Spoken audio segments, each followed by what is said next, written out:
গতকাল দিল্লিতে বিস্ফোরণ হয়ে গেল।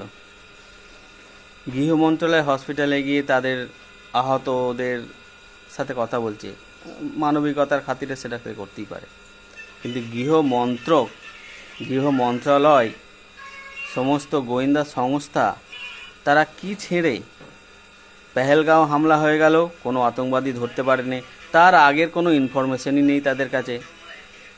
দিল্লির বুকে লালকেল্লার কাছে বিস্ফোরণ হয়ে গেল। গাড়িটা আমি শুনছিলাম নাকি 3 ঘন্টা ধরে পার্কিংয়ে ছিল। গোয়েন্দা সংস্থার কাছে কোনো ইনফরমেশনই নেই। 9 জন জনগণ, ভারতীয় নাগরিক জীবন দিয়ে দিল, তার কোনো মূল্যই নেই। গৃহ মন্ত্রণালয় কী করে, গোয়েন্দা সংস্থাগুলো কি করে, তাদের কাছে কোনো ইনফরমেশন থাকে না। এত বড় বড় ভারতবর্ষে টেররিস্ট অ্যাটাক হয়ে যাচ্ছে, এখনও পর্যন্ত একটাও আতঙ্কবাদীদের ধরতে পারেনি। কি করে গৃহ মন্ত্রণালয়? যতবারই ভোট আসবে তার আগে এরকম ধরনের বোমা হামলা হবে, বিস্ফোরণ হবে, সাধারণ মানুষ জীবন দিয়ে দেবে। এবারে এই বিস্ফোরণের নামে ভোট চাওয়া হবে, মিত্র আবার একবার অপারেশন সিন্দুর হবে।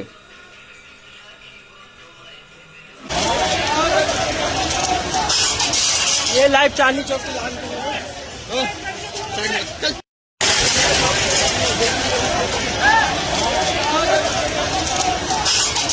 ये लाइव चांदनी चौक से